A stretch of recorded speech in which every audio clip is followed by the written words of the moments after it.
राधे राधे प्रिय दर्शकों। तो कैसे हैं आप लोग? उम्मीद करता हूँ सब बढ़िया होंगे, अच्छे होंगे। आज एक बार पुनः आप सभी के सामने एक ज्ञानवर्धक और एक प्रेरणादायक कहानी लेकर हाजिर हुए हैं। प्रिय दर्शकों, गाय माता ने बताया है कि आखिर एक मनुष्य गरीब क्यों रहता है। प्रिय दर्शकों, आज की इस कहानी में गौ माता ने मनुष्य के गरीब होने का 3 कारण बताया है और यह कारण वास्तव में कलयुग के समय में सत्य है। तो प्रिय दर्शकों, आज की यह कहानी बड़ी ही ज्ञानवर्धक और बड़ी ही प्रेरणादायक है। इसलिए आप सभी दर्शकों से यह विनम्र निवेदन है कि आज की इस कहानी को पूरा अवश्य ही सुनिएगा। प्रिय दर्शकों, आज की इस कहानी को सुनने के बाद में कोई भी मनुष्य कभी गरीब नहीं रहेगा, परंतु दर्शकों, उससे पहले आपको इस कहानी को पूरा अवश्य सुनना होगा। मित्रों, कहा गया है कि जब देवताओं और असुरों के द्वारा समुद्र मंथन किया गया था तो उस समय कई रत्न उत्पन्न हुए और उन्हीं में से एक रत्न गौ माता भी बताई जाती है। प्रिय दर्शकों, कहा जाता है कि गाय माता को 33 कोटि देवी देवताओं का आशीर्वाद प्राप्त है। और प्रिय दर्शकों, कहा जाता है कि गाय माता को समुद्र मंथन के द्वारा मनुष्य के कल्याण के लिए ही कलयुग में भेजा गया है। प्रिय दर्शकों, इसी कारण से आज की इस कहानी में गाय माता ने मनुष्य के कल्याण के लिए 3 बातें बताई हैं और वास्तव में ये 3 बातें मनुष्य के कल्याण हेतु ही बताई गई है। इसीलिए आज की इस कहानी में गौ माता द्वारा बताई गई इन 3 बातों को सुनने के लिए आप सभी दर्शकों को आज की इस कहानी को पूरा ज़रूर सुनना चाहिए। इसलिए आप सभी दर्शक आज की इस कहानी को पूरा सुनिएगा। तो प्रिय दर्शकों, प्राचीन समय की बात है। एक छोटे से नगर में एक किसान अपनी पत्नी के साथ रहा करता था। किसान की दैनिक स्थिति बहुत खराब थी। किसान बहुत गरीब था। प्रिय दर्शकों, किसान की पत्नी को एक छोटे नवजात शिशु की प्राप्ति हुई थी, एक पुत्र की प्राप्ति हुई थी। और जिस समय किसान को पुत्र की प्राप्ति होती है तो किसान बहुत खुश होता है, बहुत प्रसन्न होता है और उनके घर में पुत्र प्राप्ति होने की वजह से खुशहाली आ जाती है। परंतु प्रिय दर्शकों, जब किसान का वह छोटा सा नवजात सा शिशु धीरे धीरे बड़ा होता जाता है तो उसे दूध की अधिक आवश्यकता होती है। और किसान के घर में ऐसा कोई पशु नहीं था कि जिसकी वजह से किसान उस पशु का दूध निकालकर अपने उस बेटे को, अपने पुत्र को पिला सके। तो प्रिय दर्शकों, उसके बाद किसान इस बात को लेकर बहुत सोचता है। प्रिय दर्शकों, कुछ दिन बाद में किसान को उसका एक मित्र आकर बताता है कि हमारी ही इस नगर से कुछ मील दूर वन में एक ऋषि रहते हैं और उनके पास एक बहुत सुंदर गाय है।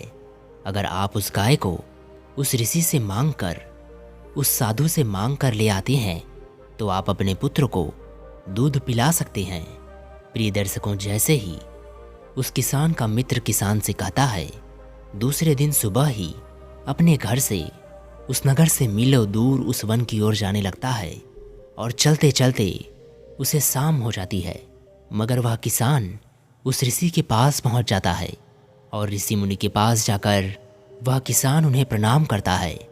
और प्रणाम करने के बाद वह किसान उस ऋषि से कहता है कि हे ऋषिवर, मैं इस वन से मीलों दूर एक नगर से आया हूँ और मैं अपने पुत्र के लिए यह गाय लेने के लिए आया हूँ, क्योंकि मेरा जो पुत्र है वो अभी बहुत छोटा है और उसे दूध की बहुत आवश्यकता है।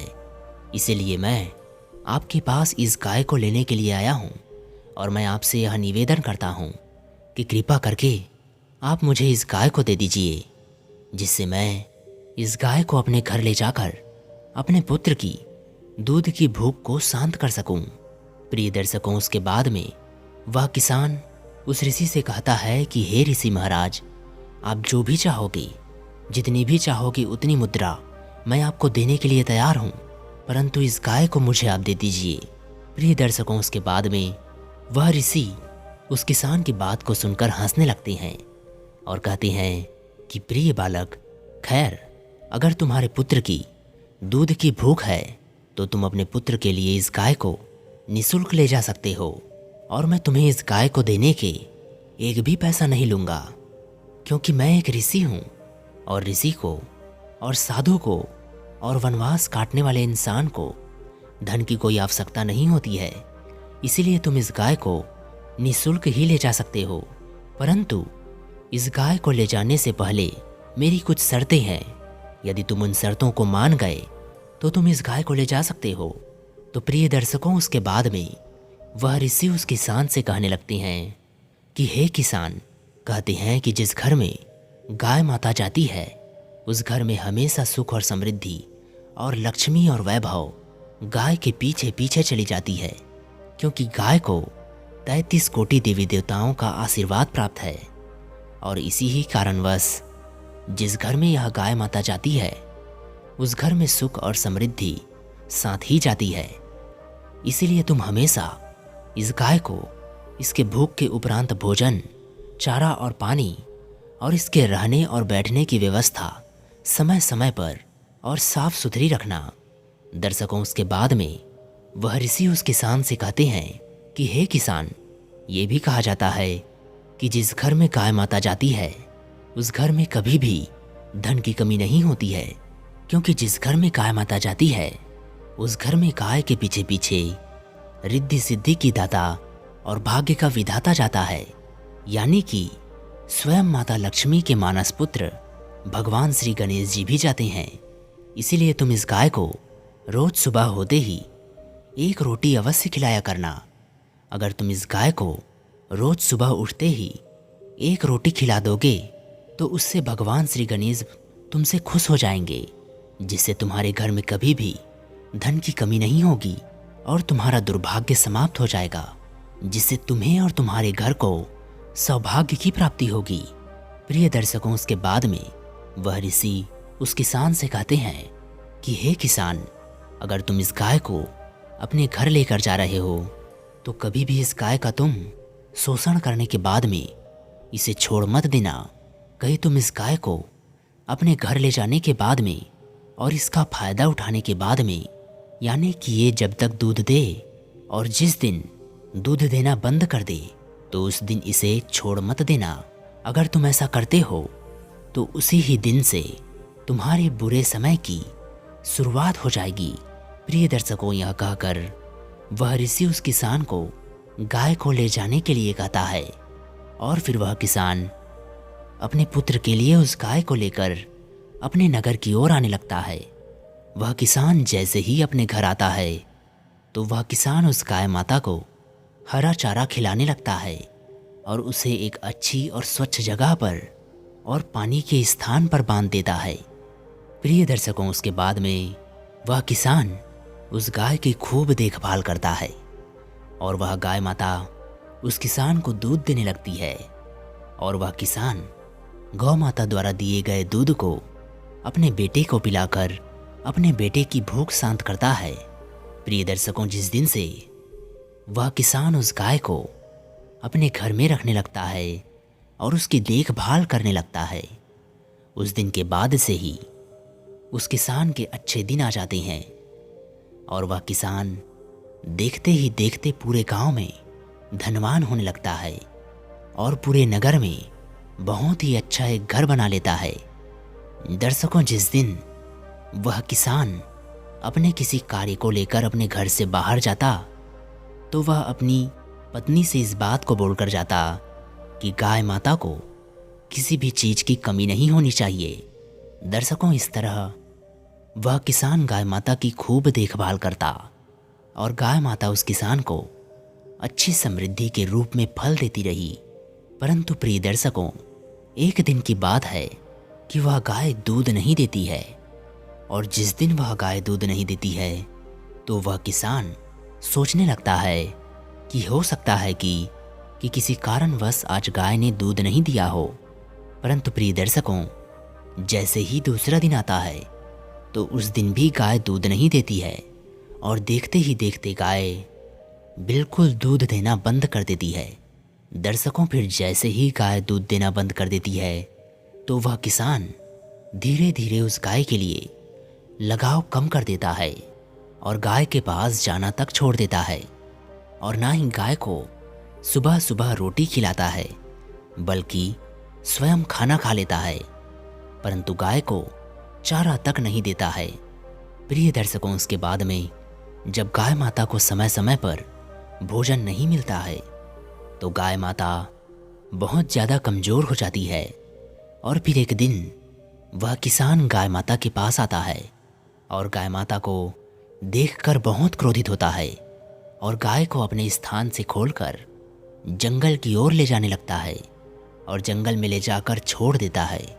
प्रिय दर्शकों, उसके बाद में उस दिन वह किसान उस गाय को जंगल में छोड़कर आ जाता है। जैसे ही किसान आकर देखता है तो किसान का पुत्र बीमार हो जाता है। प्रिय दर्शकों, जैसे ही किसान का पुत्र बीमार होता है तो उस समय किसान के पास बहुत धन होता है, जिससे किसान अपने पुत्र को एक अच्छे वैद्य के पास लेकर जाता है और वैद्य से कहता है कि हे वैद्य महाराज, मेरे पुत्र का स्वास्थ्य बहुत खराब हो चुका है। आप चाहो जितना धन ले लेना, मगर मेरे पुत्र को कुछ भी नहीं होना चाहिए। तो दर्शकों, जो किसान का पुत्र था उसकी हालत बहुत ज़्यादा खराब हो जाती है और वैद्य उस सेठ किसान से कहता है कि पैसा, धन बहुत चाहिए। तो दर्शकों, जो किसान का धन था, जितना भी उसके पास धन था, वो सारा धन उसके पुत्र के इलाज में लग जाता है। उसके बाद भी उसके पुत्र की स्वास्थ्य में कोई सुधार नहीं आता है और फिर वह वैद्य और धन के बारे में बोलता है तो वह किसान अपने द्वारा बनाए गए उस घर को भी बेच देता है और अपने पुत्र के इलाज में लगा देता है। प्रिय दर्शकों, उसके बाद में वह किसान पूरी तरह से बर्बाद हो जाता है, कंगाल हो जाता है। लेकिन सौभाग्यवश उसका पुत्र ठीक हो जाता है। अपने पुत्र के ठीक हो जाने के बाद वह किसान अपने पुत्र को लेकर अपनी नगर की ओर आता है तो उसके पास कोई घर नहीं होता है और ना ही उसके पास कोई धन होता है। तो वह किसान अपने पुराने घर, अपनी पुरानी झोपड़ी में लेकर चला जाता है और वहाँ जाकर रोने लगता है और बहुत उदास होता है। प्रिय दर्शकों, उसके बाद में वह किसान यह समझ जाता है कि यह सब मेरे ही कर्मों की वजह से हो रहा है। तो वह किसान उस गाय माता को ढूंढने के लिए जंगल की ओर जाता है और जंगल की ओर जाकर देखता है तो उसे वह गाय माता दिख जाती है और फिर गाय माता से जाकर वह किसान क्षमा याचना करने लगता है और गाय माता के पैरों में गिर जाता है। और उसके बाद में वह गाय माता उस किसान से कहती है कि हे बालक, जैसा करोगे ठीक वैसा ही पाओगे। प्रिय दर्शकों, उसके बाद में वह किसान गाय माता से माफ़ी मांगने लगता है और फिर गाय माता किसान से कहती है कि हे किसान, हे दुष्ट, अगर ऐसी ही बात है तो आज मैं तुम्हें 3 बातें बता रही हूँ और इन 3 बातों पर तुम्हें आज के बाद हमेशा अमल करना है। तो प्रिय दर्शकों, उसके बाद में गाय माता उस किसान को 3 बातें बताने लगती है और कहती है कि हे किसान, पहली बात, कभी भी किसी भी मनुष्य को अपने मित्र के साथ छल नहीं करना चाहिए, क्योंकि जो मनुष्य अपने मित्र के साथ में छल करता है या फिर अन्य किसी व्यक्ति के साथ छल करता है या उसका शोषण करता है, उसका फायदा उठाता है, वह इंसान अपने जीवन में कभी सुखी नहीं रहता है।